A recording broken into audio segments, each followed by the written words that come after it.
Let's talk about teachers, Kristy, because this is really disturbing. A bunch of Victorian teachers are banding together to push what's described as pro-Palestine messages in class.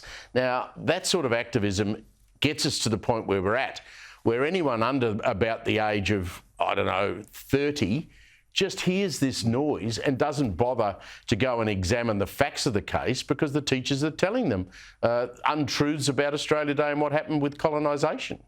Look, we have a situation in Australia, and particularly here in Victoria. Steve, you and I both here in Melbourne, it seems to be the epicentre of activism, and the Palestine-Israeli conflict is just the latest thing that activists are latching onto and spreading all sorts of lies, misinformation, which ignores the fact that Australia has a position. We support Israel, we support the US alliance, which supports Israel, because Israel is the only democratic, peaceful nation in the Middle East. A lot of these people who are pro-Palestine perhaps don't know the history of Hamas and don't know the political history of how they have accelerated themselves as a movement in Palestine. And I understand people are all for humanity, but there's a lot of misinformation and lack of education, and those people with a lack of education are educating children.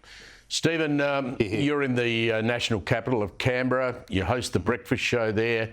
You've had a wonderful summer where all of the politicians have been not there. You haven't had to, queue up behind them in the supermarket. They're all coming back on Wednesday at the cost of $500,000 to debate the stage 3 tax cuts and cost of living. How ridiculous to have a cost of living gathering that's going to cost $500,000 just to put the meeting on.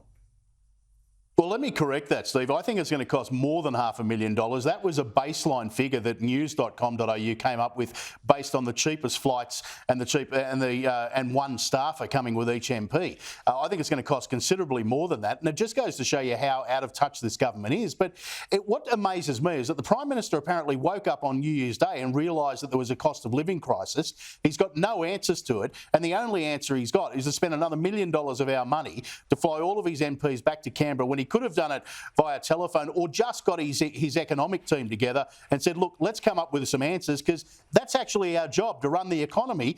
The Treasurer doesn't seem to think so, but maybe the Prime Minister finally has worked it out.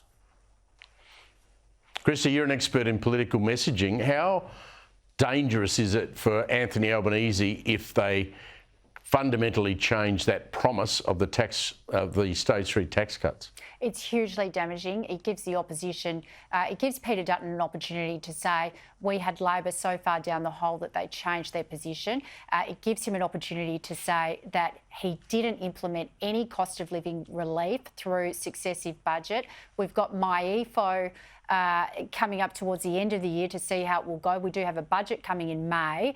And if the only thing they've got is tinkering around the tax cuts rather than implementing systematic policy solutions around cost of living relief, this exposes Labor as a one-trick pony, and it's a broken promise one-trick pony as well. And it gives Dutton the opportunity to say all the way through to the next election, 2025 or 2024, as some are tipping, that Labor broke its promise. Very damaging in politics. The words still ring in my ears. There'll be no carbon tax under a government that I lead. Kristy McSweeney and Stephen Senatiempo, great to catch up with you both as usual.